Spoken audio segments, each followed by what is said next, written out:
Okay, I don't see Stan's name on this share. Where does it show up? The very top. At the Center. top, Your mouse, move your mouse up there. I still don't see it.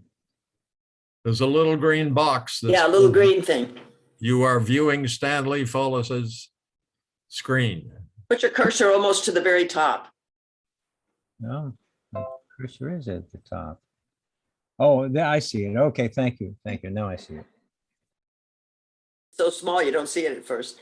No, I had moved our videos up to the top and it was covering it up. This screen that I'm sharing is through Zoom and they call it immersive.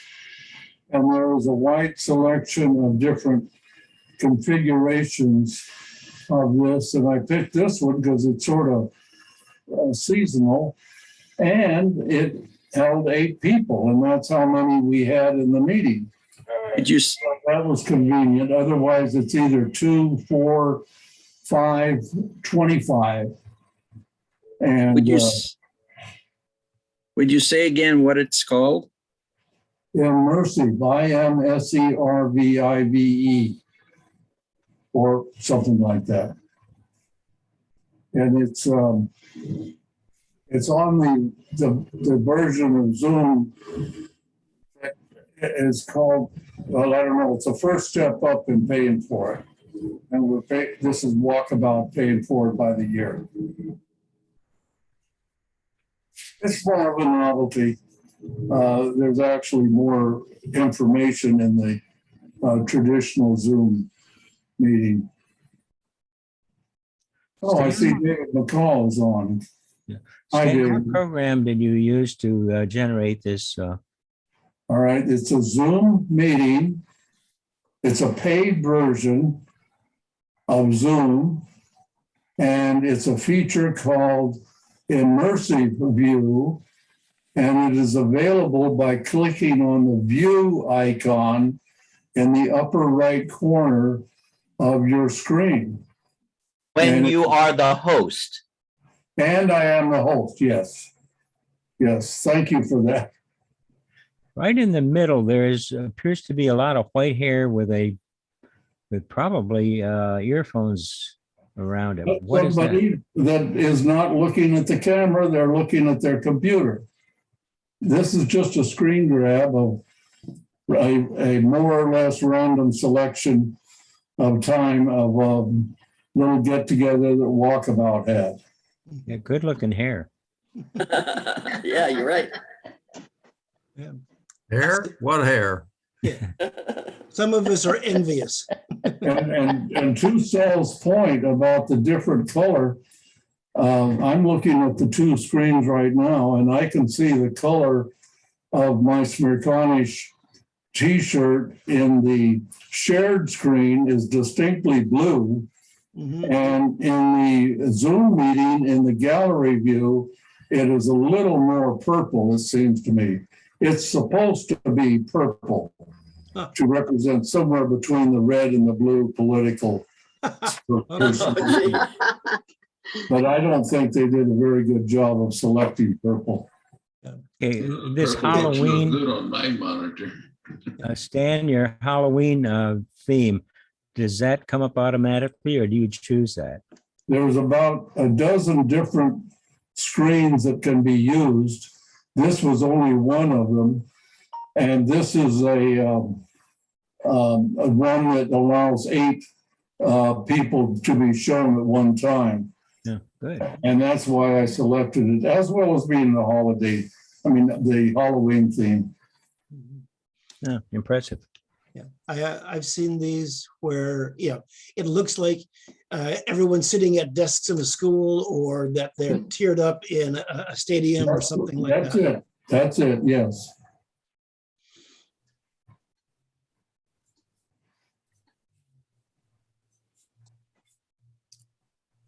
And you can select the people you want to be shown. Oh, if they're in the meeting, they're going to be shown. If there's not enough windows for them, you'll have to scroll the window or somehow, just like in this meeting, If there are more people that can fit on your screen, you have to scroll the screen. But these hosts can, if they're either in the meeting or not in the meeting. If they're in the meeting, they're going to be shown. Obviously, that's true if their video is on in the Zoom meeting, where you can see on our current Brady Bunch screen here that we're in, some people have their video off, and so they obviously wouldn't show up in one of those locations. So you can see more in gallery view, the standard gallery view. There's Dan's ceiling. Well, there is a setting that says if your video is not on, remove that person's square. Yeah, that's for hosts. But if you don't do that, people show up even if they don't have their video on with just the name. Though they do not on Zoom recordings. When Zoom does a recording, they do not include anybody with their camera off. Really? Interesting. However, if you don't want your name to show, you can have a custom photograph show by selecting that in your profile. Yeah. Or you could just edit your name and make it blank. Yeah. We're up to 17 participants. We are recording. It is in Hawaii, it's 8:36. And I think it's time to turn this over to Will and let him proceed. Okay. Morning, folks. Let me bring up my share screen.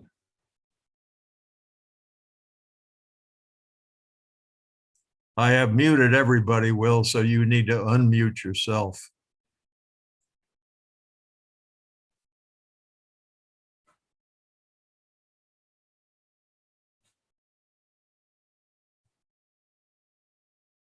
You're still muted, Will.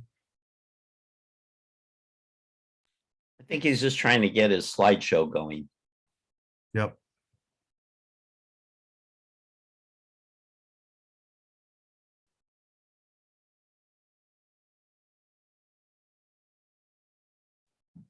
Will, can you hear me? Wave your hand, please.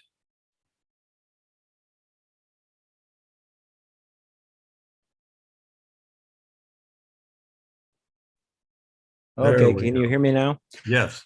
Okay, I have a fairly extensive library of books, and I was trying to find a particular book, and I don't know, there were 300 or 400 books, and trying to find it was almost impossible. And I said, hey, I've got to do something about this.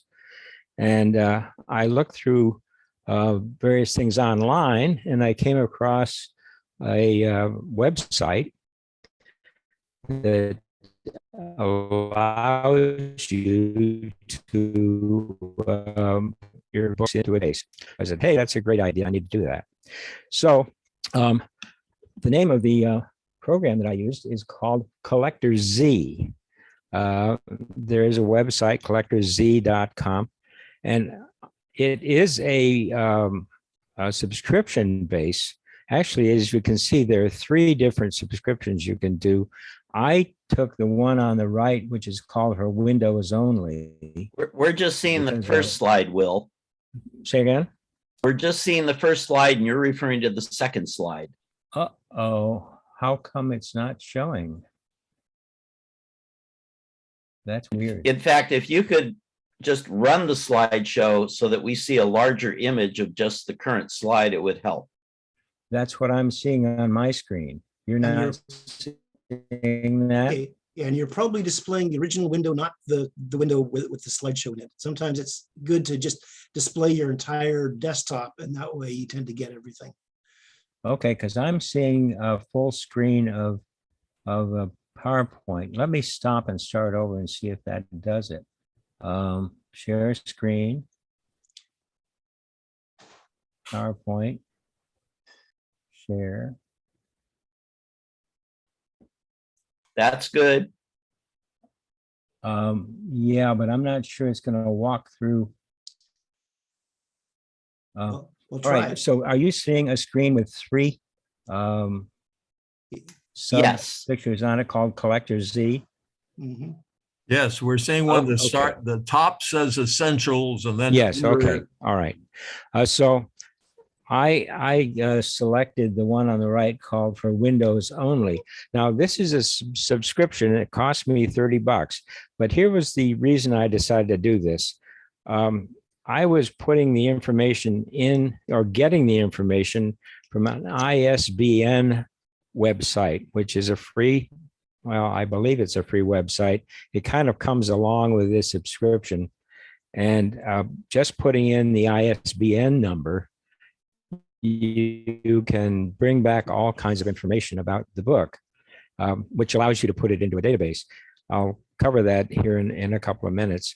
But the ISBN number is a fairly long number. And if you have to type that in by hand, that becomes a problem that if you hit the wrong key or somehow don't put in the correct number, you're in trouble. I took advantage of the fact that all of the books have an ISBN barcode number on the back of them. And using a barcode reader, it will automatically put that number in. Okay, let's see if this switches now when I click on this. Okay, did it switch over to Collector Z subscription for you? Yes, Yes. it did. Okay, all right.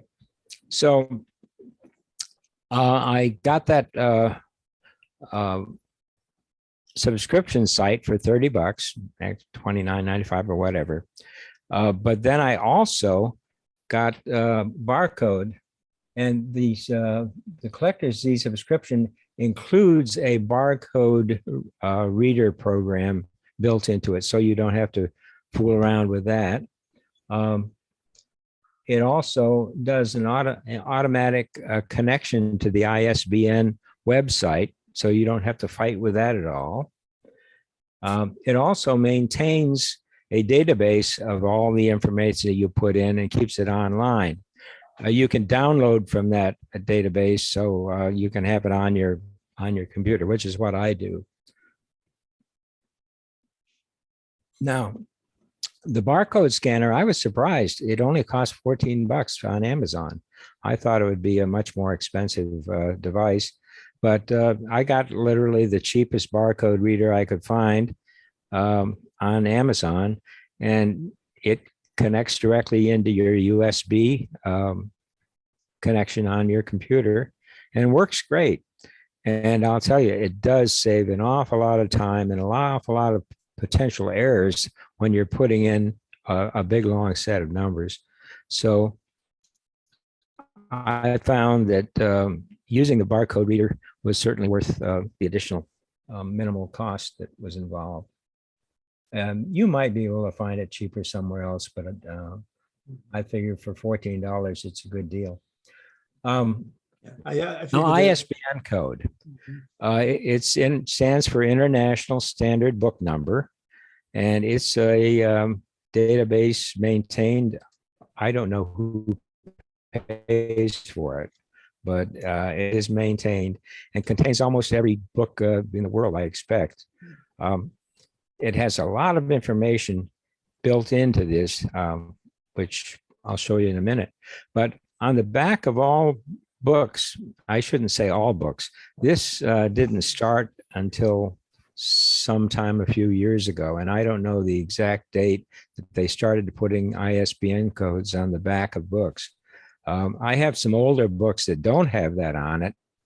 And I had to get to the ISBN code on the, I guess it's called the flyleaf, or one of the title pages in the start of the book. It does give you the ISBN number. So apparently ISBN numbers have been around for a long, long time. But I had a few books, I shouldn't say a few, quite a few books that were older that did not have the ISBN barcode on the back, and I did have to enter by hand. But I would say the majority of the books were newer enough so they did have this barcode on the back. And as you can see it in the lower right-hand corner, it also contains usually a UPC code, which you don't want to put in. But usually if you point it at the ISBN code, it'll pick that up. But it makes it very, very easy. You can go through your books literally one every 15 seconds just by going click, click, click. And it automatically puts the information, the ISBN number, into the online database.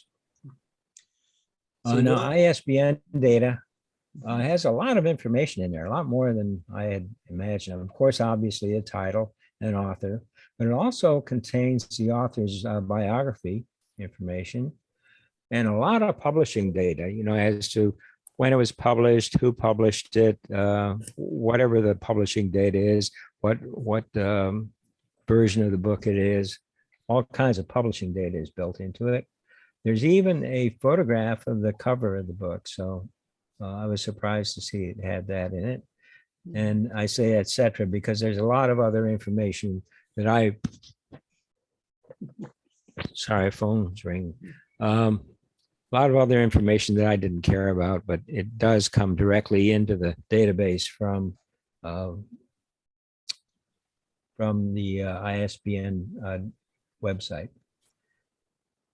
Okay, here's a procedure that you have to do. First, obviously, attach the barcode reader to the computer. Very simple, it automatically connects. And as I say, the Collector Z website has a little program built into it that does allow you to read barcode. And if you don't have that, I think you need to get some additional program to read the barcode. I wasn't involved in that, so I don't know the details about it. Then log into the Collector Z.com website. I guess you obviously ahead of time you have logged into that website and paid your $30 and set up an account. But that's all pretty straightforward. Then just scan the barcode on the back of the book, point it at it and click it. And if there is no barcode, again, you have to type it in manually, the ISBN number. Hopefully you don't have many books that don't have that barcode. And then just repeat it for all the books. I had about 300 to 400 books that I had to put in, and I spent probably fooling around 2 or 3 days with an hour or so every day. So I didn't spend more than a few hours on it, but I got all 300 or 400 books put into a database, which really was good because now I can find a book if I'm looking for it. The data will remain up on this Collector Z website for as long as you have your subscription. They're a 1-year subscription, so it'll stay there for whatever time you have paid for. But what's nice is you can download that to an Excel spreadsheet, which I did.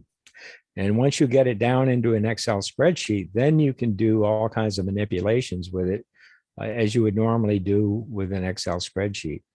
And so I brought it down, and in Excel, unfortunately, their database contains the author by first name, last name, which is unfortunate because I want it sorted by last name, not first name. But I discovered something interesting about Excel. I started doing a conversion from first name, last name over to the last name and then first name. And as I started doing it in Excel, all of a sudden, all of them, I did 2 or 3 of them, and then all of a sudden, all the rest of the database automatically switched from first name, last name, and gave me a new column with last name, first name in it, or just last name. I don't know how that happened. It happened so quickly that I never saw the details of what was going on. But apparently Excel, because that's a fairly standard conversion that people will want to do, apparently Excel may have a built-in module that does that. I haven't gone back and looked at it, but I was amazed, and it saved me an awful lot of work to do this automatic conversion from first name, last name to last name and first name. So because I wanted to sort this database by author's last name, I can't remember the title of the books, but usually I recall the author of the book. And not only that, but it allowed me to shelve the books by author's last name. But you can, and as I say, I did the sort by author last name. You can add a subject field to it if you want to, but that does require that you do that manually. And I didn't find any reason to do it, mainly because this particular sub library I have is all one subject. So I didn't need to do that. But some people may want their library sorted by subject, or even sorted by title. The problem with sorting by title is I don't remember the title names. And of course, all of them start with THE, and so you don't want to sort by that, certainly. But and then once I had it, of course, on Excel down on my computer, I could then print out the spreadsheet, which I do. I have shelved all the books literally by author last name, and put this spreadsheet up front. So if I need to look at that, I can and see everything I have. And as I said, the shelving I did by author last name, you can shelve them any way you want, but it's important that you shelve them in a way that you can find the book. That was the whole idea of my doing this library, was such that I could find a book I was looking for. You may want to shelve them by subject or title, but that's pretty much what I did. It doesn't take long to describe what it is. It's a fairly straightforward process. Costs me what, about $45 to do it. But rather than having to type in every ISBN number, or even worse, type in every title, every author into a spreadsheet, I opted to spend the money and do it the easy way. So anybody have any questions about it? I think if you are Their interested. hands up. Hands raised. Okay, Stan, your hand is up. Yes, two questions. I'll try to remember them both. Is the barcode reader any different than a camera? And is it in the software that it detects the barcode? I'm thinking of, on the phone, there's a QR code reader that uses the camera that's in the phone to read QR codes.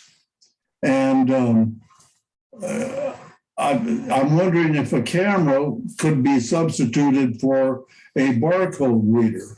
Good And, point. I think you're probably right. In Yes, fact, he is right. My wife does it that way. yeah, because the camera does have a barcode reader built into it.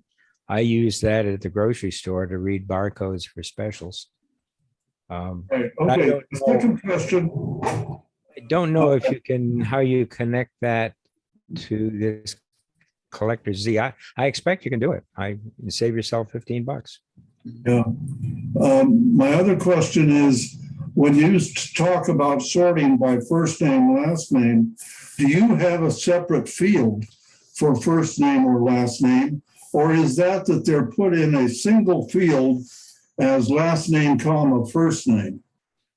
I set it up with two separate columns, last name column and a first name column.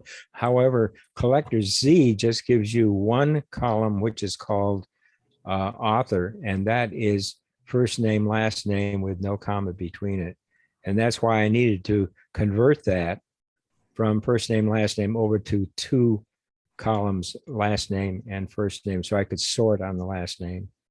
I see, because the spreadsheet, you're right in that you should have a separate field for last name, Yeah. first name, then you can sort by whichever you want. Yeah. I don't know why Collector Z didn't do it that way. And maybe they have. I did this, oh, I don't know, as much as a year ago, maybe. They may have changed the process. I hope they have, because that would make it a lot easier.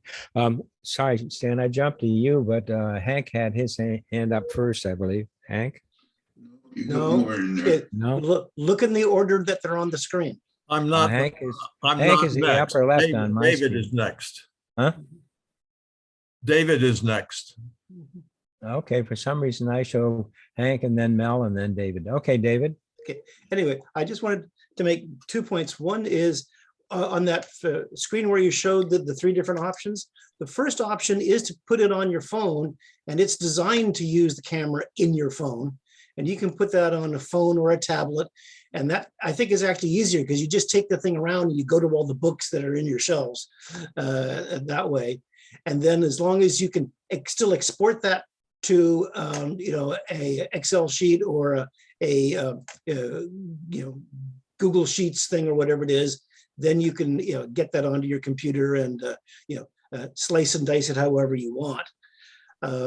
The other one question that I had was, I know with books there's both ISBN 10 and ISBN 13. With the 13 is an extended, it's like your zip plus for where you live. The ISBN 13 has 3 extra digits, and I don't know if it distinguishes or cares about that.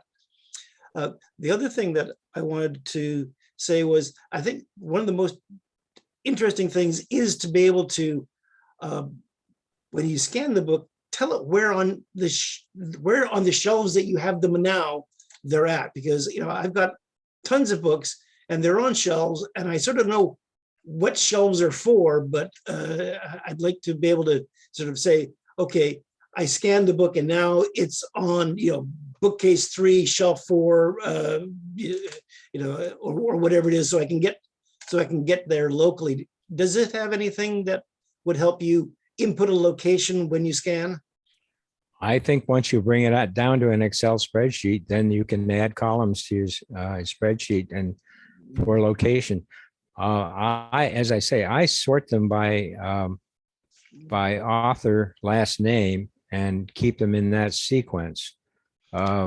Mainly because that's the only way that I thought about what you were talking about, and I said, no, that's too complicated. I don't want to do that.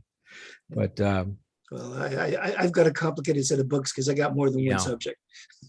Yeah, that would be good. It'd be nice if there was some sort of a locator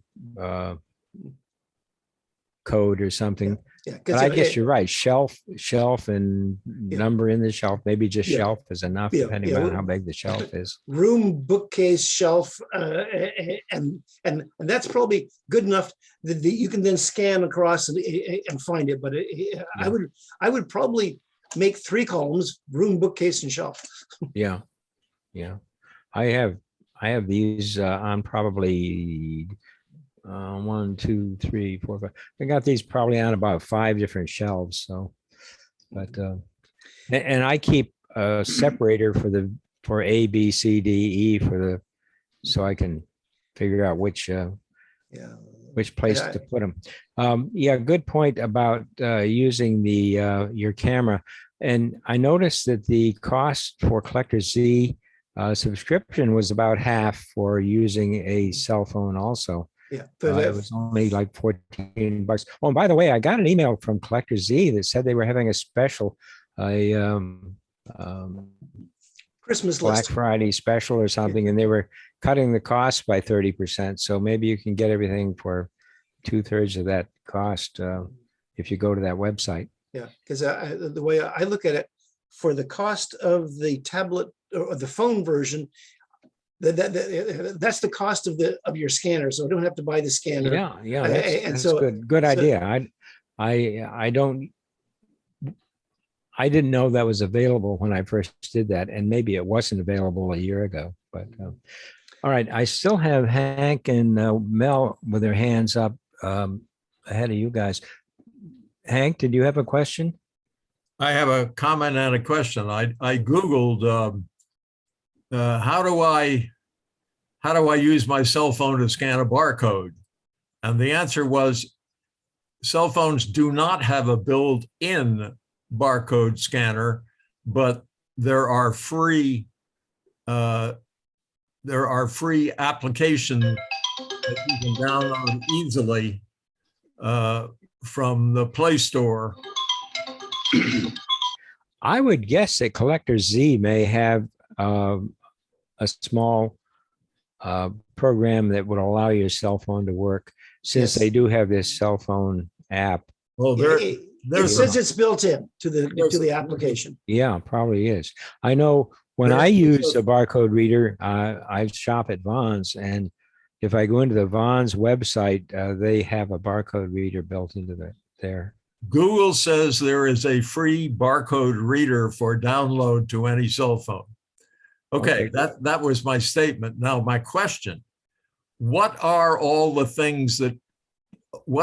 columns that come down when you do what is it called? ISBN? The ISBN. I listed those earlier. It would be obviously title, author, biography, a lot of published information about, the details of the publishing, when, where, who, all the stuff you would get on publishing. And there's a lot of additional information. There must be, a dozen different data pieces that come down from the ISBN database. You can do a Google search on the ISBN, go to the ISBN website. I believe they charge for downloading, but if you use this Collector Z site, it doesn't cost you anything additional. They apparently have some deal with ISBN, but And Will, I just wanted to say, probably, you asked earlier, you're not sure who funds that. I'm pretty sure it's the publishers that publish the books that put the data there that fund the ISBN website. could be, yeah. Okay, I was surprised at how much information the ISBN website has. Just about anything you can ask about the book, including a photograph of the cover of the book, which I was surprised to see it had that. Mel, Hank, are you I'm done? done. Okay. Your hand is still up. Mel, your hand is up. Well, I got a couple items. Somebody mentioned earlier about having to download two different things from your phone. Yes, you do. You got to do the QR code and the barcode apps.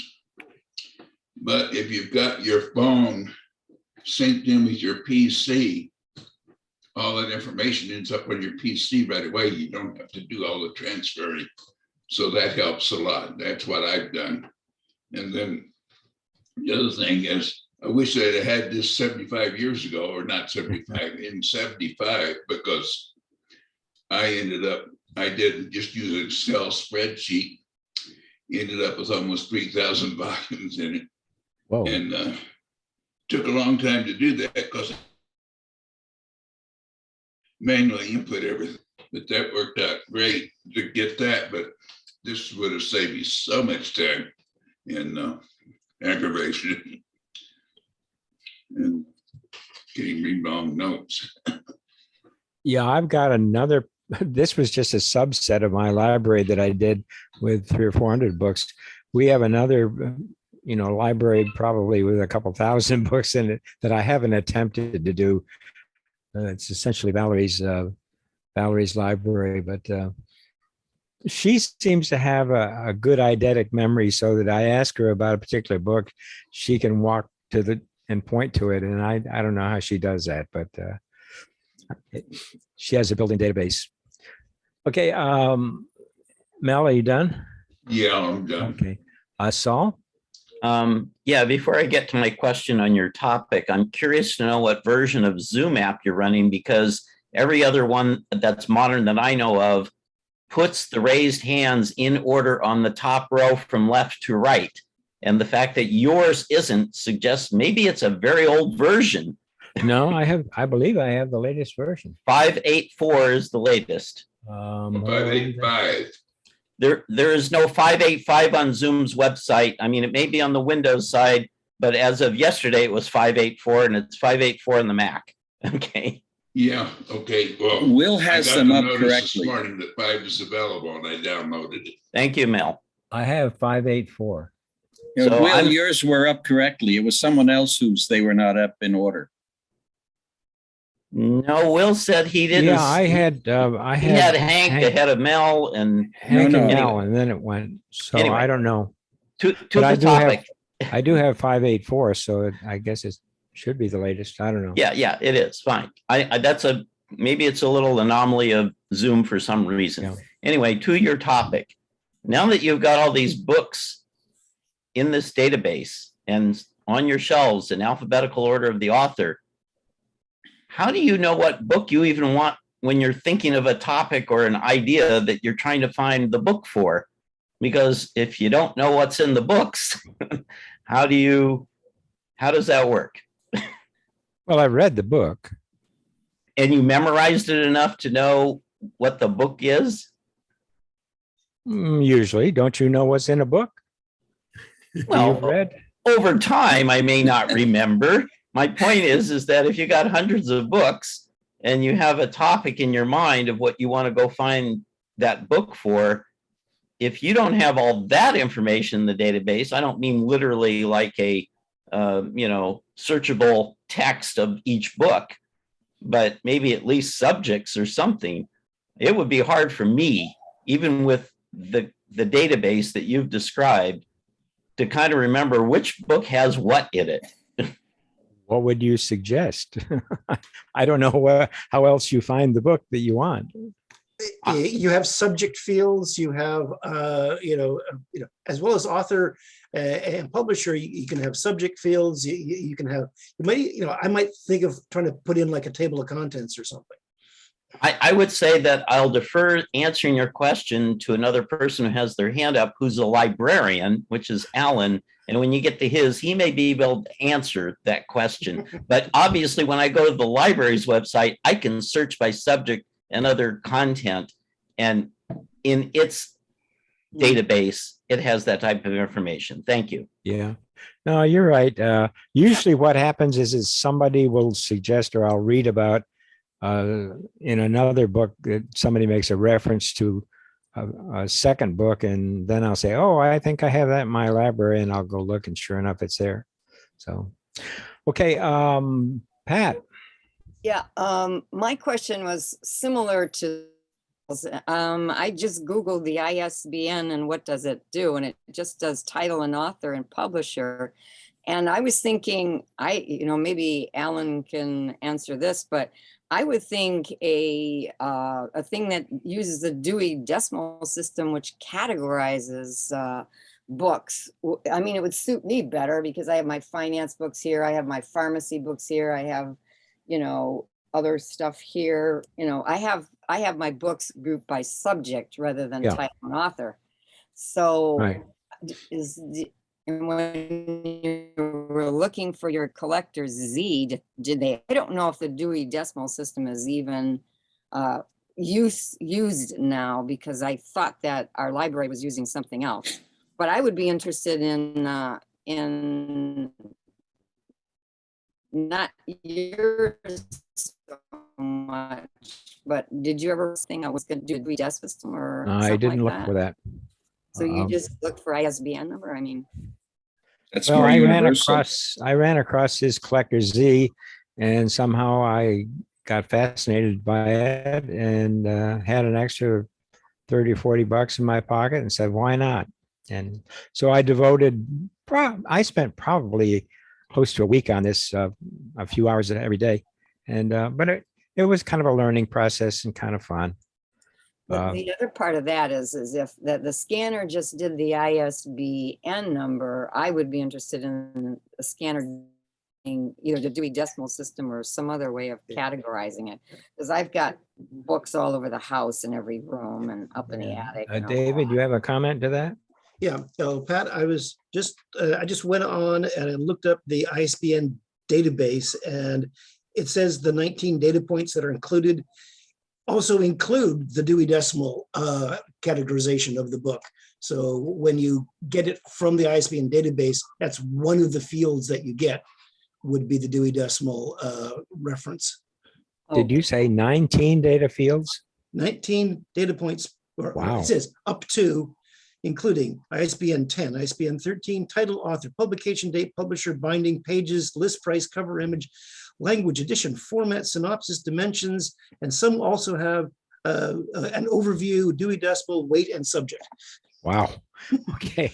Okay, so you got all that stuff on yours, right, Will? I mean, you got all, No, the only thing I'm worried about is title, author, and that's really all I care about is title and author. I don't care about all that other information. but I just want to be able to find the book that I want, and I don't do it by title because I don't remember the titles for most cases, but I do remember the authors. And remember, this particular thing is a subset of my library on one subject, so I don't need to have a whole lot of other subjects. I could have some sub-subjects, I suppose, but I don't worry about that. Okay, Alan, are you done, Pat? I am, thank you. Okay. Thank you. Alan, you're up. Welcome. Where'd you go? He took his hand down and he's still No, muted. Oh, did He's you on take mute. Okay, Alan, you didn't want to, Here we go. Here we go. Can you hear me all right? yeah, we can Yes. hear you now. Sure. All right, perfect. All right, thank you for what a great presentation and what a great library science. Here we go. You hit on a lot of really interesting points in the discussion as well as the presentation. You mentioned the great smart features that are part of Excel. So one of the things that I think has come up with many of these comments is that there are things that you want to use as far as sorting them. We talked about cataloging and classifications. What is that? Vocabularies and things like that. All of these would come into play with some of the things that you've all mentioned today. So one of the things that you can do with Excel, just as some of you have mentioned, is you can just add another column and then you can put your locations. But the really important thing is looking at how you are going to classify your materials. Are you going to classify it by subject like Dewey does? Are you going to create your own classification method? And Excel or a spreadsheet and getting this data into a spreadsheet allows you to make whatever type of classification method you would like. So this is a great, powerful tool. What it will require, though, is that you have that knowledge to manipulate your spreadsheets, as Will has demonstrated, and be able to make it do exactly what you'd like it to do. And I just want to do a quick segue to remind you that there are lots of resources that are available to you for free so that you can manipulate that spreadsheet the way that you'd like to. Just Wednesday, the Gale courses began. So if you have a San Diego Public Library card or San Diego County Library, Chula Vista, I think all of those subscribe to the databases. There are many Excel classes that are offered. They're free. They're part of your library memberships. So please take advantage of those. Also, if regarding the classifications, Pat mentioned, Dewey. Yes, it's still very widely used in most public libraries. You might not hear much of it, but your catalog, that's how we've got most of them arranged. Definitely San Diego Public Library does. And that would be a very useful thing for so many people. And it's great to hear, as David shared, that is one of the 19 data points that is gathered and made available to you through that ISBN database. Yet use the thing, you don't want to create something that's already there. So it's great to be able to use something like the ISBN code to pull that information. I was checking while Will was discussing also our app. Our app just recently changed. It used to have an ISBN reader on it, but they updated it a few weeks ago, as a matter of fact, and it's not there anymore. But many of your If you're an Android user, many of the latest versions of Android do have a barcode reader scanner in them that's built in. And also many of your security programs for your phones have a barcode reader that's built into them as well. But yeah, great presentation, Will. And you guys had lots of great questions and brought up really interesting concerns. So, if I can help with any of those specifically, as always, you're welcome to contact me. Thanks for your time. Okay, thanks, Alan. By the way, some inventory programs use barcode for location. Obviously, it's a big problem if you have a big warehouse as to where something is. And I know there's some databases out there that use a barcode for location of the item in a warehouse. But you almost have to develop your own system, I suppose, for that. I think what you do is you stick barcodes on your shelves and you scan the shelf and the book at the same time. Yeah. Barcodes really have changed the world a lot, haven't they? Particularly when you go to a grocery store. However, they do have this RFID chip, which is a tiny little chip that they put into some more expensive products now, particularly clothing, I guess. And those could be read remotely using a radio wave, essentially. And what's nice about that is if all of your products have one of these RFID chips in it, you don't have to scan them individually. You just push your cart with all the items in it through a reader, and it automatically reads all of them at one time. So you don't have to pick them up and move them through a barcode reader. But that's down the road a ways, I expect. Okay, Della, you're up next. Thank you. My question is about the QR code. Yeah, I have a Samsung Android telephone, and I went to Google Play Store, want to download QR codes, but there's a number of them. So I wonder, there are different kinds QR codes, or which one I should download? Or should I download all of them for different purpose? Somebody want to chime in there? I know nothing about QRs. Yeah, I think that in general, if for a utility like that, you'll find that there's 10, 15, 20, 30 people that have put little apps on there. I would look for ones that have lots and lots of downloads, like millions, and ones that have a good rating. And because they all basically do the same thing. They're going to take that 2D barcode, which is what a QR code is, and that converts into a piece of text. Usually often that piece of text will be a URL. And basically, I've seen it where basically you scan it and it comes up, it tells you what the text is. So you want to go to the URL, you say yes, and it'll take you there. I've seen restaurants where they put QR codes on the tables and you just scan that and you get the menu. So looking for a number, see how many people download as apps. Yeah, for the highest number.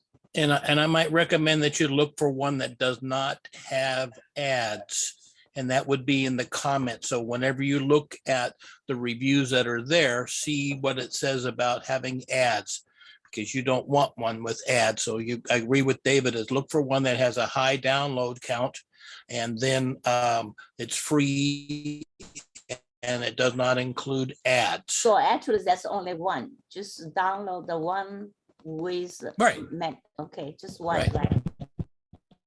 And if you try that one, and if it works, great. If not, you get rid of it and go back to the Play Store and try a different one. Another question is for Alan. Alan mentions that you can find barcode on the smartphone. Hey, Alan, that's correct. So on my phone, I've got an Android phone, and the later versions of Android include a barcode reader. Okay, I'll go look for it. Thank you very much. Okay. Thank you, Della. And if it's not built in, just go to that same app store and look for barcode reader and go through the same process of trying to find one that's popular, free, without ads. Okay, thank you for the guidelines. Okay. Well, And while I'll I'm add thinking- to that, that many of the barcode, you can usually do that with just one. You don't have to often don't have to get a separate barcode reader and a QR code reader. Usually they'll do both. Is that right? Interesting. I would like to see a presentation sometime on the QR codes. I know what they are, but I don't know what they are, you know. But Yeah, good idea. okay, is that it, Della? Yes, thank you. Okay, thank you. Mel? Mel, you're up. Yeah, I had to get myself unmuted. And I hate to say it, but now I forgot what my question was. We all have that problem, Mel. Yeah. Stay there, and when you think of it, we'll come back to you. Fran? Will do. I just want to say when I Googled best QR code for my Apple iPhone, the answer was just use the bit camera. That you actually don't even need, if you have an iPhone, a reader, the camera automatically does it. So just a FYI. Welcome from Canada. How are things up there today? Actually, we have a nice day. We did have snow 2 days ago. So. Winter is coming on. And on the QR thing, I was just packing Christmas presents for my daughter in Vancouver, and I had some stuff from Pat in our trip to Myanmar, some stamps and coins, and I wanted to send her some information. Instead of printing it all out, there was a link that said print this for a QR code. And I printed it out, and it's just like you said, you do that and it'll bring her to the website about Myanmar. So it's useful. It's getting more and more useful. Yeah. Or used, I should say. I was returning some items to Amazon, and if you go on their site, all they do is send you a QR code, and you take that to wherever it is that you return the item, and that's all they need. They just scan that, and it has all the information in there about who you are, what it is, and how you're sending it back. So there's a lot of, I don't know. Again, I'd like to know more about QRs as to how much information can be stored into a QR code. I expect quite a bit. And also, if you do your pre-boarding boarding pass, you can have it on your phone as a QR code. Oh, great. All right, Alan. Yes, QR codes are great. QR stands for quick response, and they're having a resurgence now because of the pandemic. So I first started using them quite a while ago when we were still at the old Central Library, as a matter of fact. And we've seen them. It was hard to get to use because there wasn't so much buy-in as far as the availability of the scanners for them, and people just didn't know what they were. But they've been around for quite a while. And they are great. If, just as Fran mentioned, if you want to share a page with someone, instead of them trying to copy down that long website address, you can just get that QR code to them. And they're super accessible. There are QR code generators that are just like the readers and barcode scan software. We can find apps for that. But if you're using, I know that the Chrome that within Google Chrome, and when you're using that browser, if you right-click the page that you're on, it gives you an option for printing a QR code right away. And you can use that in presentations or things, especially when you have if it's a very complicated page, because, if you leave a blank somewhere, or your slash goes the wrong direction, or a cap is out of place, you're not going to get to the place that you want. So they're really handy. And there are lots of great quick applications for them. Apple, as we just learned, don't have to do much, just take that picture. But if on any of those modern somethings, you'll find something that's built in. So great technology. Alan, do you know how much data can be stored in a QR code? So you can do different things with them. So, and I just recall this from one of the QR code generators that I used. You can, but basically it is going to send you to a location. You can have that QR code set up an email for you. So if you want people to email you as a result of them scanning that code, you can set up the actual email and have it with a particular subject so that your email server can sort it for you properly and things like that. You can have it go to a place, which is most often what we see. So when you see a menu or something like that, they're sending it to a website usually that has all this stuff so that they don't have to print it. You can have it do, it's different, most commonly locations. And while we're all still on, I will bring up that generator and I'll come back on if we've got a little bit time later, and I'll read some of those options that come with that particular generator and talk and share some of those functionalities with you. Yeah, Let me Hank, interrupt could you you. mute everybody, please? There's some background coming through. No, the background is Alan. Alan, when Alan. No, it was breathes- on before Alan. Okay. Let me interrupt a minute about QR codes. While you have all been talking about it, I've been looking on YouTube, and there are a couple of succinct, I think, YouTube videos on what is a QR code, what can you do with it, and why do I need to know? And I need a presentation for next week, so that may be what you end up seeing. Good. Let me give an example. When I recently returned to Hawaii about a month ago, I had to jump through a lot of hoops because Hawaii is very, very cautious about COVID. And they have a very, very complicated and detailed way of ensuring that you have that you either go through a 10-day quarantine after you get here, or you can prove beyond a reasonable doubt that you're thoroughly immunized.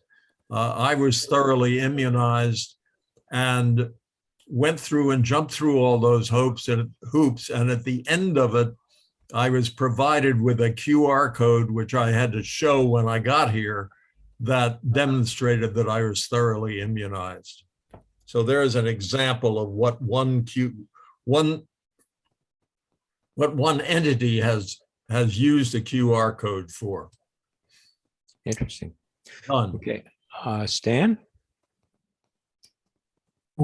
I just used my phone, which has a QR code reader, and I had only thought that it would only read QR codes.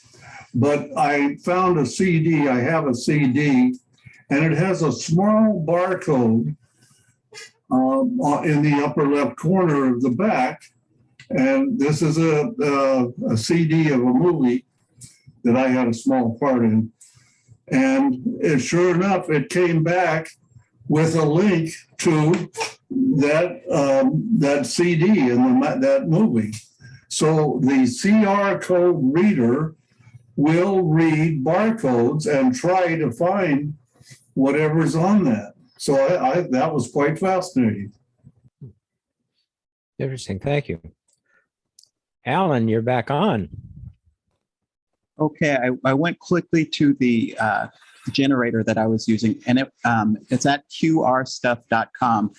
But the data types that it allowed were directing for the QR code were to direct you to a website, a YouTube video, that would be pretty much the same thing. You could direct them to an image file, an audio file, a video file, to a PDF that has a location on the web, or just to an actual map location. You can direct someone to someone's Twitter account or LinkedIn account, Instagram, Facebook, social media accounts, basically. It could start a Skype call for you or a Zoom meeting.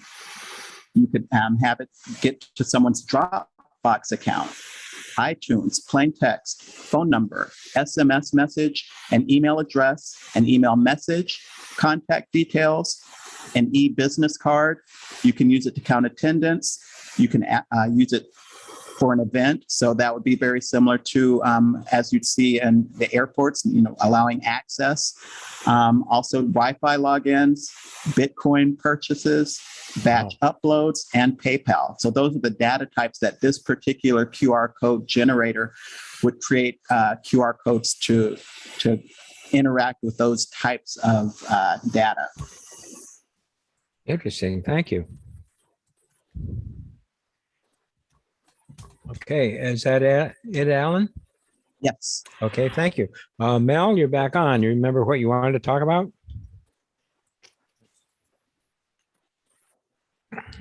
I got myself unmuted finally. Yeah, I found the discussion about the QR codes and the barcodes very interesting. I started using the QR codes back somewhere around 2009, 10, somewhere along in there. I did the website for the House of England in Balboa Park in the international cottages there. And I would put it on our posters and on newsletters and stuff like that. So the people that were using it could just use their phone and get right to the website, and instead of having to type all that stuff in. And a lot of people really liked that because they didn't have to do anything except read the barcode. But the QR codes were real handy for that.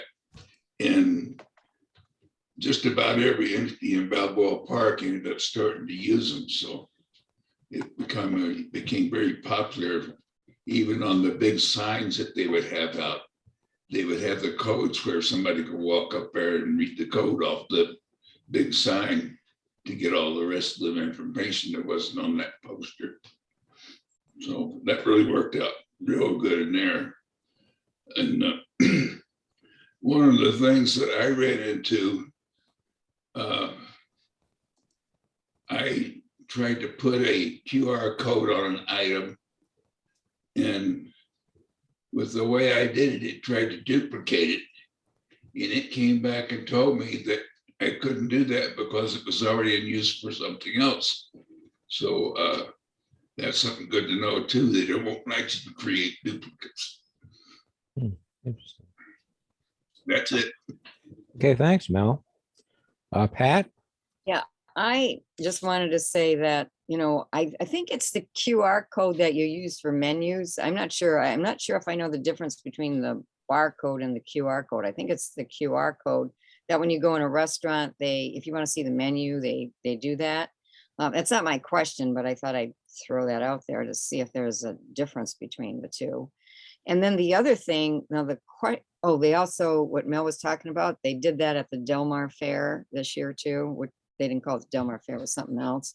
Yeah. But yeah, you did it on the QR code was kind of okay. I'd rather have the paper sheet myself. But my question was regarding what Hank said about your QR code being, your vaccines are on the QR code. Well, that's fine because I think we all had to do that.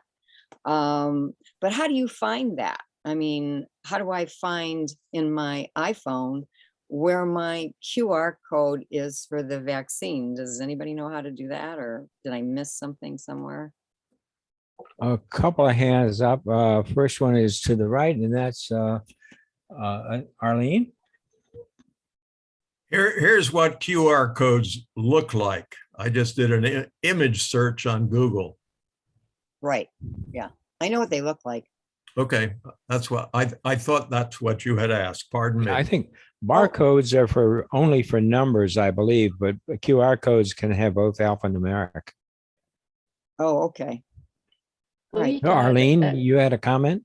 We got our COVID vaccinations at Petco Park, which was sponsored by UCSD.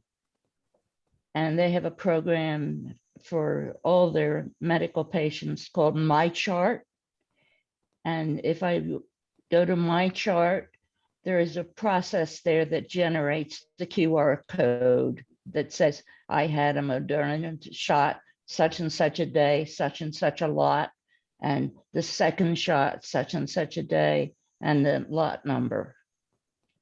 So that's That's how that worked at UCSD. I don't know how other organizations do that, but it must be something similar. Thank you. A lot of the medical places are doing that. I think they're all using the same setup. It's probably something one of the medical organizations said, here's a good way to do it. So they all picked up on it. Yeah. So Mel, if I could answer I'm sorry, Pat's question. If you had gone through the California website, the myturn.ca.gov, and you go to that site and put in your information, it will bring up a QR code representing your vaccinations. You could just take a picture of it. Yeah. And it's just a photo on your phone. So when you say, how do I find it on my phone? It's among all the other photos you have on your phone that you can just bring it up from the Photos type app. And finally, the difference between a QR code and a barcode, barcodes are all vertical stripes, black and white vertical stripes next to each other. Yeah, And you've seen what QR codes look like that Hank showed you. right. They're squares. Okay. Ross? So what I did with those same QR codes and my COVID vaccination card is I took photos of them, but then moved a copy of those photos to my desktop on my phone. So I don't have to go search through my photos for the QR code or for the photo. I know of the things that I have on my phone's desktop. I have those particular items. But again, you're right, that that's all said, they're just photographs of those items. But I have had that QR code, which is a photograph, scanned by an entity I was trying to go into that required that. And we just clicked on that and it said, that works. Good. Okay. Anything else, Pat? No, I think that's, I have to work on that, I guess. Okay. Thank you. Thanks, Pat. Stan? Yeah, I just correct, barcodes are not just numerals. Barcodes contain text. On my test that I just did, I scanned a barcode and it found the title to a movie and did a search on that and brought up information on that movie. So the QR code reader will read both barcodes and QR codes, and it gets a string of text and tries to decipher that one way or the other, either as a URL or a title of a movie or instructions or something like that. So they both provide a quick way of reading in a short amount of text. Okay, thank you. So barcodes are not strictly numeric. They can be alphanumeric, right? That's what I said. Yeah, and I think, the way I've always thought of it, a QR code is a two-dimensional barcode. As well as going across, it goes down. So it's like it's got a whole bunch of different lines. You can just put a lot more information in a QR code than you can fit in a barcode. It's a matter of the size of the container, not what you can put in it. I see. Okay, thank you. Any other comments? Oh yeah, all right. Mel has his hand up again. Yeah, give you an idea how widespread the QR codes now. Even the VA, Veterans Administration, even they're getting the QR codes in there for your vaccinations, so you can have one just to pick up your COVID stuff, or you can have another one that's going to pick up all of your medical information that you might need for when you, for example, when you're going to see a certain doctor, you can pull all that information up that you're going to need to give them when you get there, so that you don't have to hunt all over for it. Really works out nice. And if the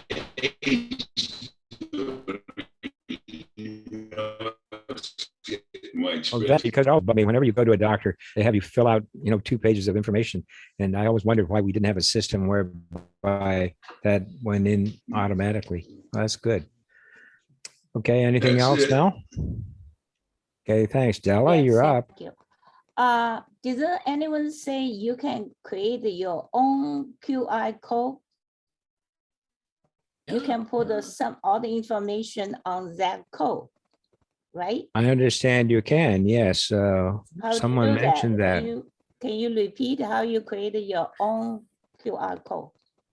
I think if you Google it, you'll find out how to create your own QR code. You need a program I've never that's done going to it. do that, that's going to accept the information, websites, pictures, whatever it is that you want to put into that QR code, because the QR code is linking you back to a web page.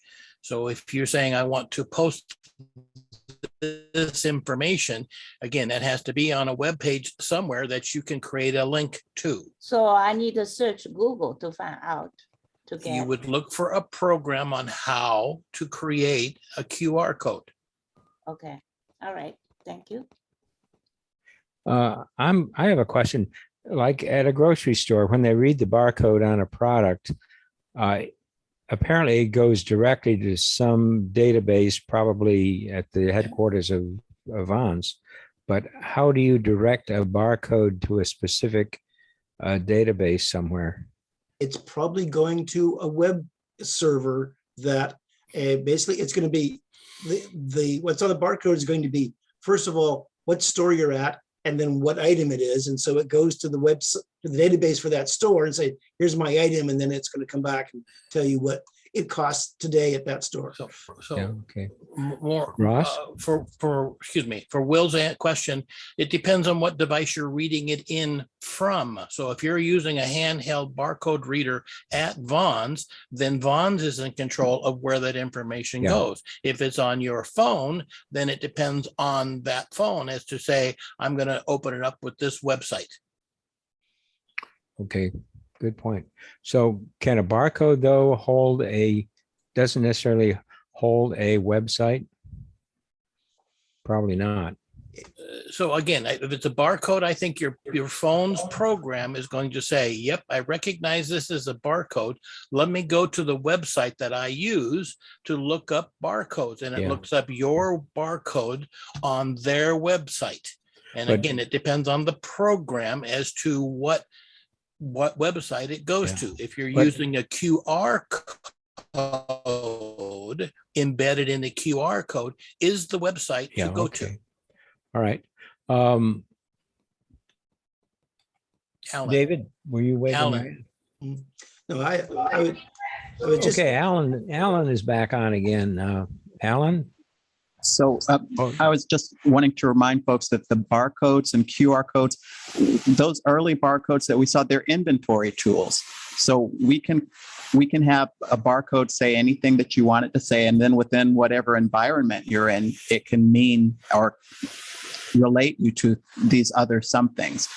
So just as Ross was mentioning, it just depends on where you are as far as what that barcode is going to do. But remember, all of these are they're tools to get us to some other things. Someone mentioned containers. That's a good something, or pointers. It points you to that code is going to point you to something else to make life easier. And inventory is one of those great things. And so many of these things that have been mentioned are different types of inventory.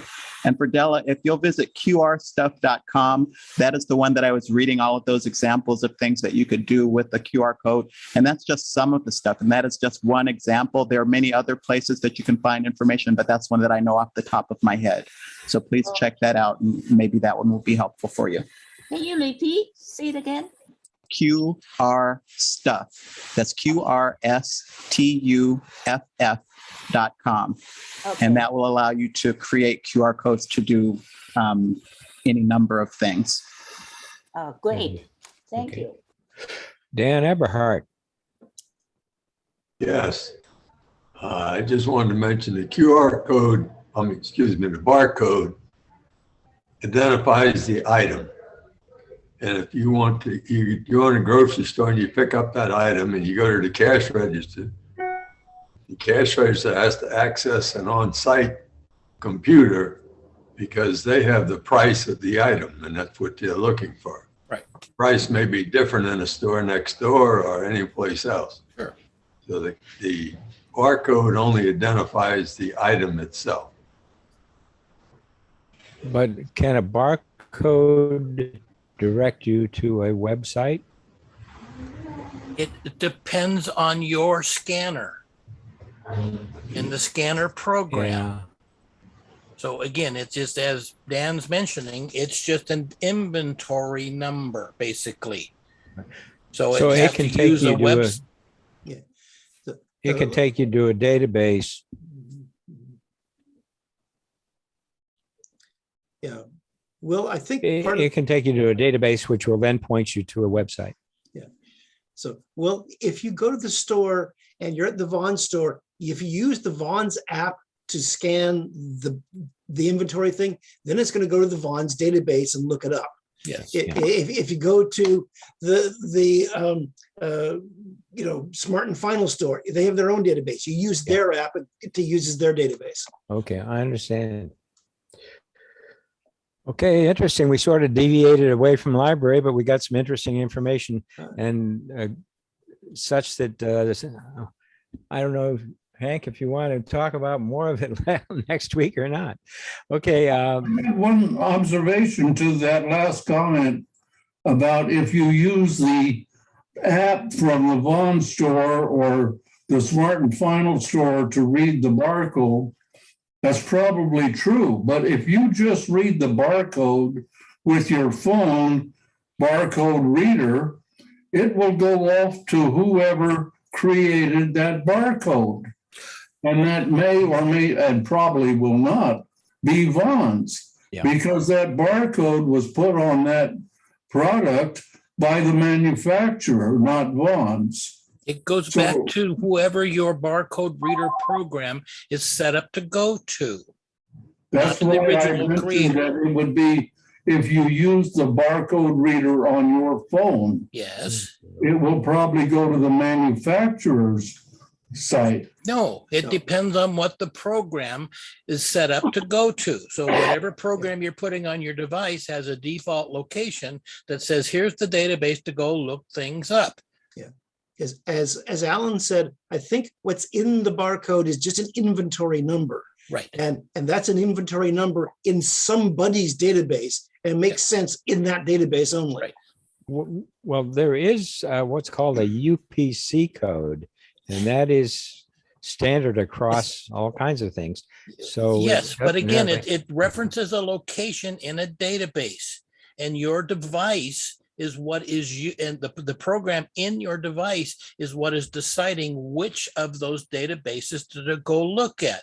Would a UPC code from different databases, different websites be the same? Probably yes, but again, your program on your device is deciding which database to go to.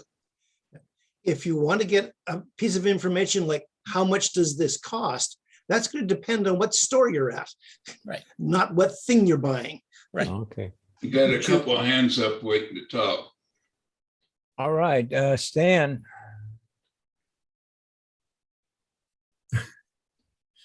Oh, he's dropped his down. Mel? Okay, I wanted to add some information here I think would help to understand this a little bit better. When you're using the barcodes in the store, as that stuff comes in and gets put in inventory in that store, they put that information into their own database on site because every store is going to be different. So they use it for a couple of things. One, of course, is when you're checking out, they scan the barcodes and it gets in the data from their database to put in there for the price. And they also use it for when they're doing inventory in the store to put it into place. They scan that barcode. Oh yeah, that's over here on this row at this point. So that's where I go get it from, or they're putting stuff in, that's where they have to go put it. So if you keep that in mind, I think they make a little bit more sense on the barcodes because they do not go to bunches of places.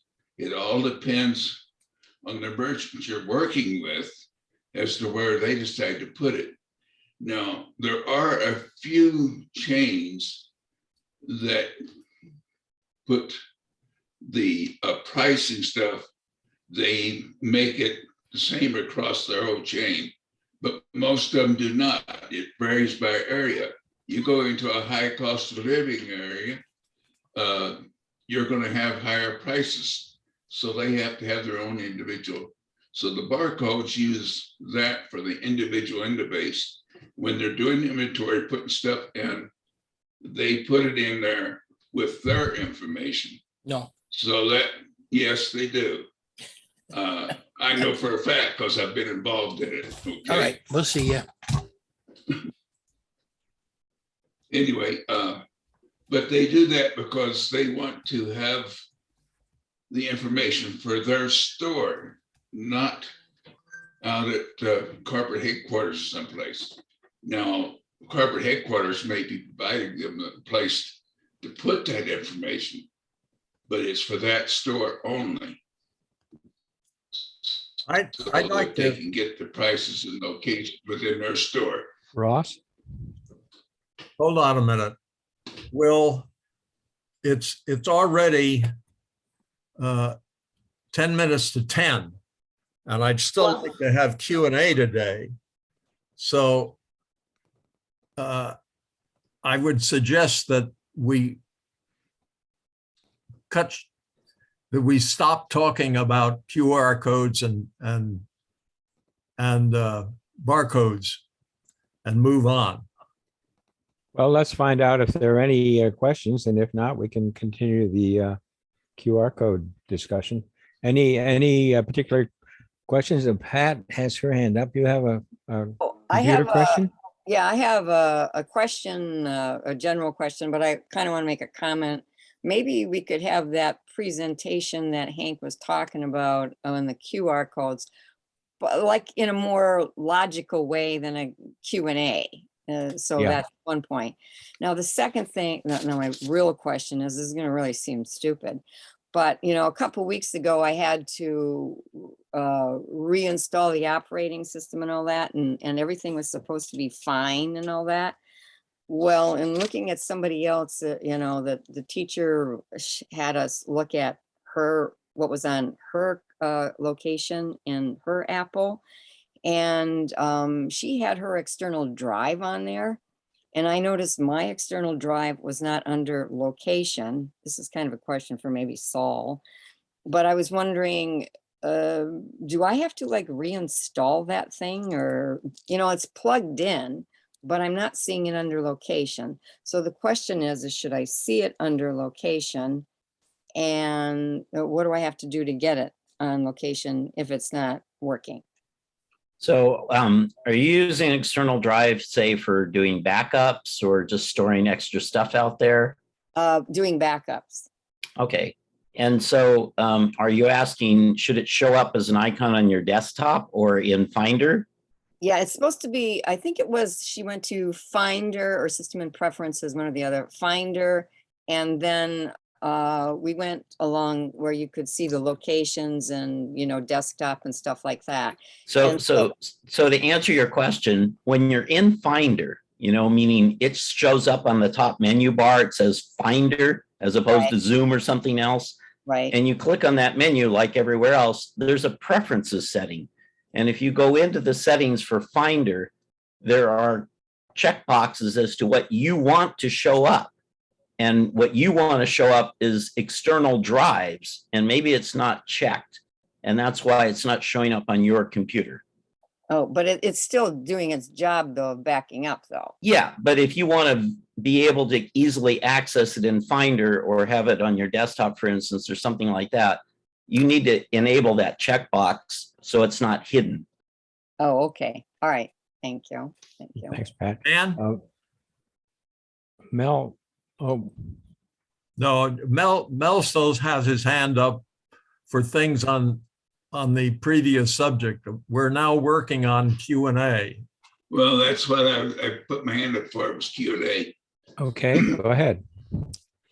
Well, I'm one of those people that likes to play with stuff fairly early. So when Microsoft notified me they were ready to download Windows 11 to my machine, I went ahead and did it.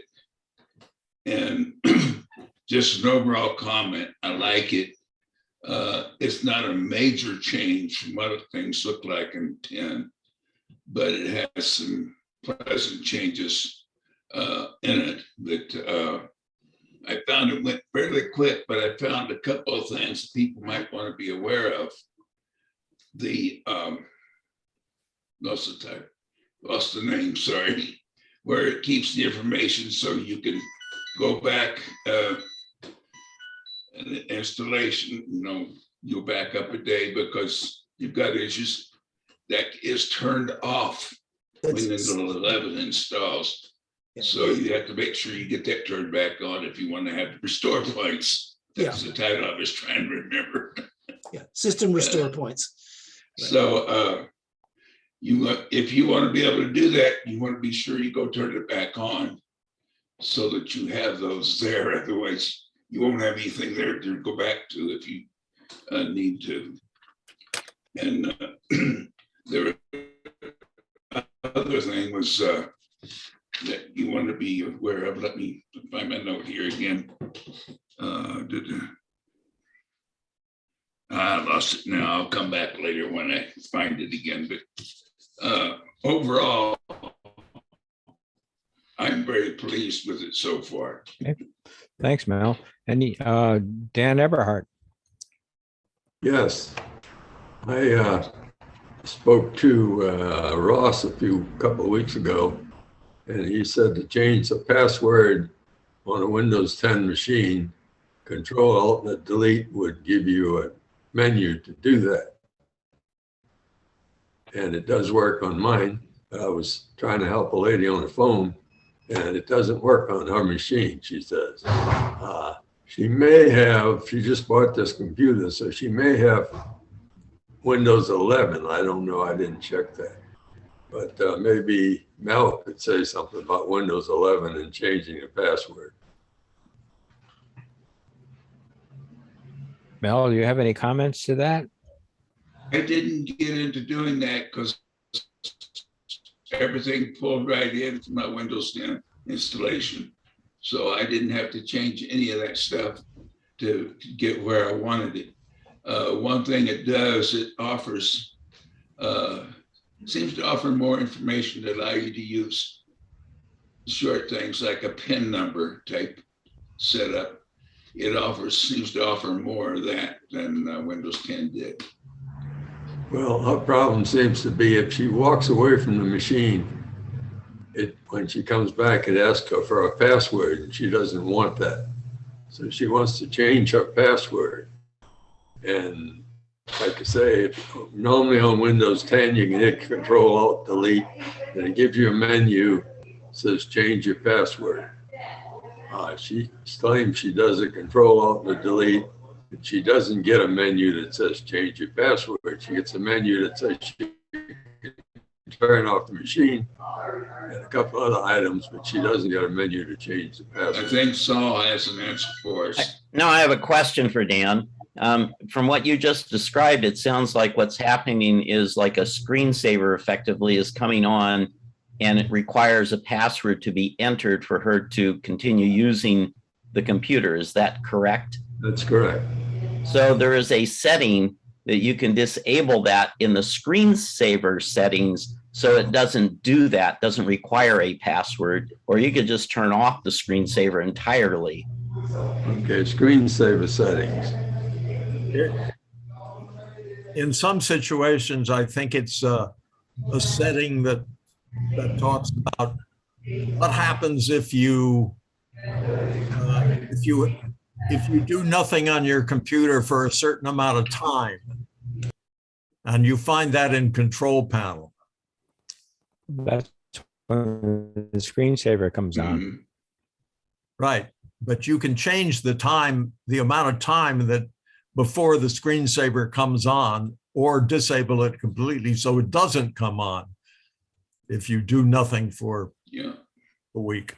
Or you can set up such that you don't need to put in a password when you log on. Yeah. One question.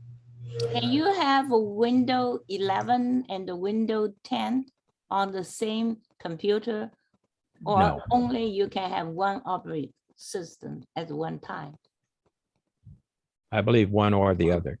Okay. There is a way to do it, but you would got to be a bit techy to do it. Yeah, you could set it up so that there's different partitions that you boot from, but that's it's basically like having two different drives that you put in to start up. You can't share information well between them. Just yeah, in some ways, you're going to boot into one or the other. Is there a reason you want to do that, Della? I'm using Windows 10 right now. So I'm looking to see if I should get Windows 11. Therefore, I have these questions.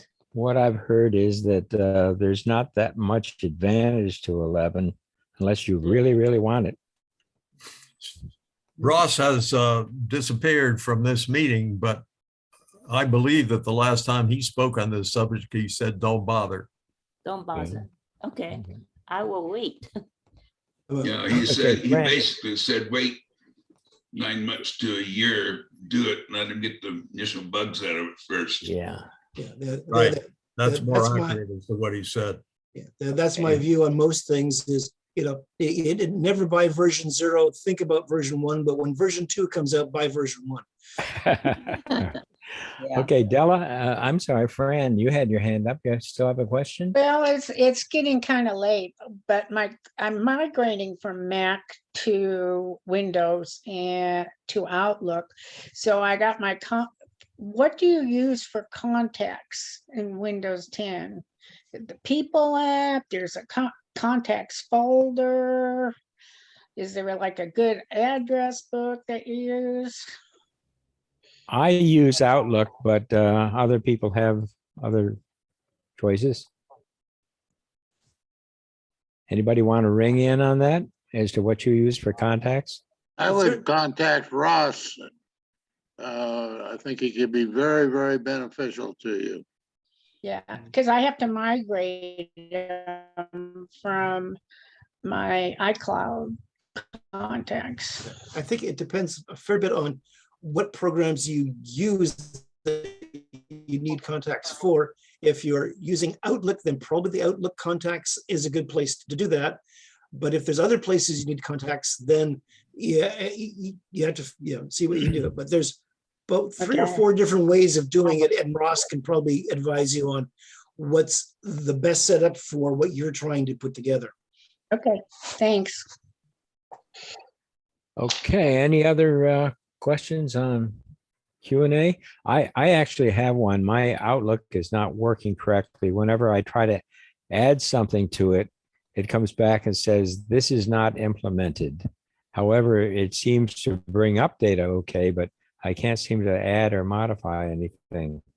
What kind of data are you modifying? Pardon? What kind of data are you trying to quote modify? Just anything within Outlook contacts, trying to change phone numbers or you're trying to edit a contact. Yes, or even add a new contact. It says this is not implemented. And I don't know that I can contact Microsoft to find out what's going on. Sounds like you've got something in the way you set it up that you tried to minimize some of this stuff and well, ended up not implementing it's everything. trying to update something and it never seems to update. Yeah. When you're trying to contact Microsoft, sometimes you can accomplish what you're trying to do, which is to get an answer by finding feedback on that particular subject and going to enter feedback, and at the end of your feedback say, please call me back with a solution to this problem, and here's my phone number. Sometimes that works. Okay, I guess that's the end of Q&A. Back to you, Hank. Oh, I'm sorry, Saul. Can I just offer an unrelated item here? Sure. Is tomorrow, Sunday, is the opening of the extension of the trolley blue line up to UCSD and UTC. And all of the trolleys, all of the lines tomorrow are free for everybody as a celebration of it. So if you want to ride the trolley tomorrow, it's free. Any of the trolleys, blue line, green line, orange line, doesn't matter, all day. I heard somebody say you can go all the way from the border to UTC without changing trains, but it seems to me don't you have to switch the lines? somewhere? Don't you have to go from something to the blue line? It may be the blue line down in the South County. I don't Oh. recall. Okay. Does it go to Balboa Park? I remember we had to take a bus and do all this stuff to go to Balboa Park. It was like, it took hours to get to Balboa Park. It doesn't go to Balboa Park. It doesn't go to the airport. We're a pretty primitive city here. Yeah, okay, all right. Oh, well, was an idea. Do they have once a year? But the We the remember, new line, the blue line that goes up to UTC and La Jolla is really quite a change. Who's this? Stan is sharing with us a couple of cartoons.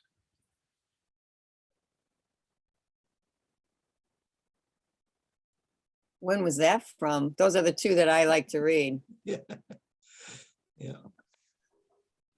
I like No. Olga. That's in today's newspaper. Oh, I haven't got that far yet. And it does appear that the blue line is an extension. So you should be able to ride that all the way from the border up. Yeah. Oh, good. I got a chance to ride it a month or so even for one day. Really is nice. It's great if you want to go to the Padres game or something like that. And I think we took it to the border, but you know, other than that, it doesn't seem like it goes anywhere useful. Okay, everybody, I'm going to stop recording now. This will be where the YouTube will cut off, since I believe we're through with Q&A. And then shortly thereafter, I'm going to wave goodbye to you all.